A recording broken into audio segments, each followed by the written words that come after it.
Du 30 septembre au 4 octobre se déroulait la semaine de la prévention routière à Villepinte. Organisée par la police municipale et quelques partenaires, des ateliers étaient proposés à des classes de CE2 et de 3e pour les sensibiliser aux dangers de la route. Quand on les voit circuler sur Villepinte, il y en a beaucoup qui roulent sans casque, donc c'est vraiment les sensibiliser sur le port du casque et sur le fait que ça peut être très dangereux, que ça peut leur coûter la vie s'ils ont un accident. Du côté des CE2, sur la place Aimé Césaire, des agents de la CIF étaient présents le lundi pour expliquer aux petits Villepintois comment avoir de bons comportements dans les bus. Dès le mardi, un atelier proposé par la MAE présentait aux élèves les risques d'accident pour les piétons et se terminait par un jeu de loi grandeur nature.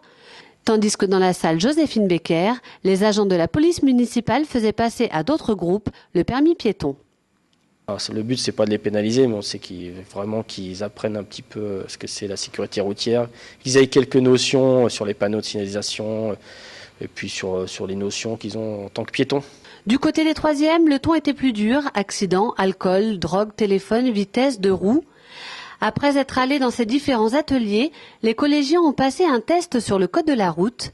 Cette animation était présentée par de jeunes adultes issus de missions locales du département qui suivent la formation En route pour l'emploi.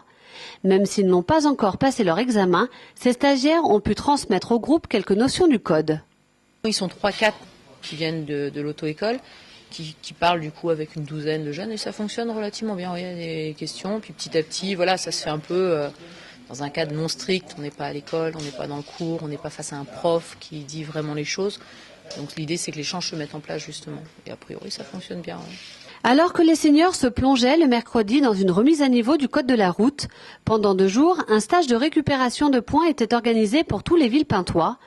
L'objectif pour les 14 participants, récupérer 4 points sur leur permis de conduire et pour les formateurs, les faire réfléchir sur leur comportement. Sur chaque stage, que ce soit celui-là ou un autre, il y a ceux qui partent avec vraiment une réflexion. Ceux qui partent avec la volonté de changer un peu, ça dure 8 jours.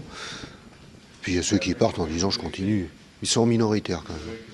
Pour marquer les esprits, rien de tel que la manière forte. Pour les plus jeunes, le simulateur choc permettait aux collégiens de vivre une collision. Installés dans un véhicule, ils ont subi un impact à 7 km/h. Avec ce test, ils ont pu ressentir l'importance de la ceinture de sécurité. Malheureusement, on leur passe des messages qui font peur, forcément, puisqu'on parle du risque qui est provoqué par le fait de ne pas mettre la ceinture et aussi de ne pas bien la mettre. Donc forcément, les conséquences peuvent être des conséquences relativement graves, voire dramatiques, si la ceinture n'est pas bien mise. Donc ils ont peur, ça c'est obligatoire. Et ça les fait réagir et ça leur fait poser des questions. Donc on s'aperçoit qu'ils sont extrêmement réactifs et extrêmement motivés par cet apprentissage qu'ils découvrent en fait, parce que il n'y a pas de structure qui permette l'apprentissage en fait, de bien mettre la ceinture de sécurité. Ça a l'air idiot, mais alors que c'est le premier organe de sécurité d'une voiture, il faut faire des enseignements complémentaires pour que la ceinture de sécurité soit bien mise. Les messages sont chocs et les jeunes informés. Pour les 3e, cette semaine est d'autant plus importante qu'ils passeront cette année l'ASSR 2.